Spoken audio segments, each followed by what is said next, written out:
We considered social networking as part of a platform to attract young people to Sydney and New South Wales destinations. And the premise behind that was essentially you go where they are in volume. Sydney is not the capital of Australia, but internationally it's easily more recognisable than Canberra. The Harbour Bridge, Opera House and the surf on Bondi Beach make a picturesque combination and have fronted many tourism campaigns. In the age of Web 2.0, the age of interactivity, some marketeers have been experimenting with a different way of selling Sydney to the world, especially the young. So they've taken their promotion online through a phenomenon called Facebook. It's very hard to track the conversion of an intention to book to an actual booking. We actually saw in that campaign period a 276% increase in the number of working holiday visas allocated to young Americans. So we took that as a really good measure of success with that campaign. Facebook isn't just any website, even though the concept is very simple. Sign up and share photos and videos with friends. Keep them updated with your every move if you want to. Make new friends with the click of a button. In fact, collect as many as you want, like stamps. On the streets of Melbourne, it was difficult to find one person who had not heard of it. Well, I don't use it often, but just for catching up with people that I don't see. Pretty much just to keep in contact with my mates. It's pretty much a good tool to have. Just saves a bit of cost on mobile phone calling and SMSing and stuff like that, so yeah. I think because I fear that information that you put on it can come back later on and bite you in the bum. Good afternoon, Facebook. How may I help you? No matter what you may think of the company, there's no question it's a huge success. Within 5 years of its creation from the dormitories of Harvard, Facebook has attracted an impressive 300 million users around the world. Technology observers say the company's popularity was foreseeable.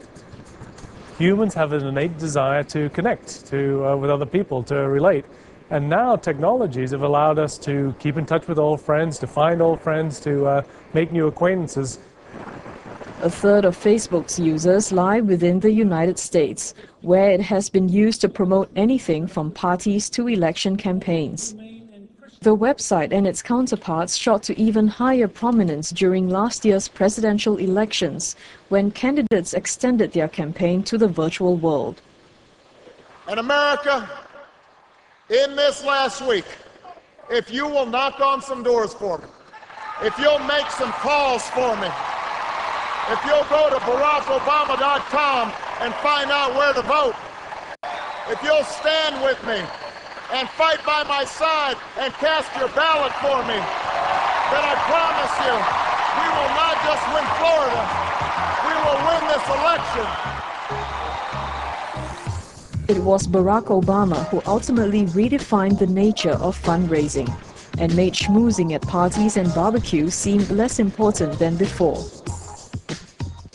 I think that Barack Obama's use of social media firstly brought a lot of people onto these platforms that hadn't been there before, but also just established a base of credibility. This is not just for teenagers, this is not just for play, this is something about some of the most fundamentally important issues in society, which have been part of what happens on social networks. With great power comes even heavier responsibility, something that Facebook and other social networking sites have been criticized for lacking. These companies have come under pressure to do more to combat incidences of identity theft, cyberbullying and harassment. Having a rumour spread about you, does that really hurt you? Now, young people say, yes, it does. It hurts us enormously. It hurts our reputation, our sense of popularity, and as a result, it really can do some harm to us socially, emotionally, mentally. Other inevitable questions that arise from such success are, how much are these companies really worth, and can the traffic growth be turned into cash? A deal with a Russian company in May this year valued Facebook at $10 billion. But in reality, the company only pulled itself out of the red a few months ago, and it remains to be seen whether there will be any change to its business model.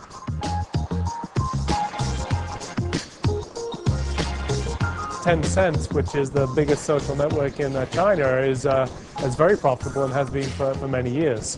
Facebook and Twitter, for example, have been relying more, have very limited business models so far, and they've been trying to build their network without making too much money from that so far. If they are only just going to advertise, that'll be very difficult. But there's a whole array of new business models, ways of making money that social networks will start tapping. With the US still struggling through the global financial crisis, funding from venture capital firms remains dry. There are, however, other ways to source capital, and opportunity remains for those with ideas for the next big thing. Just don't expect another .com boom so soon.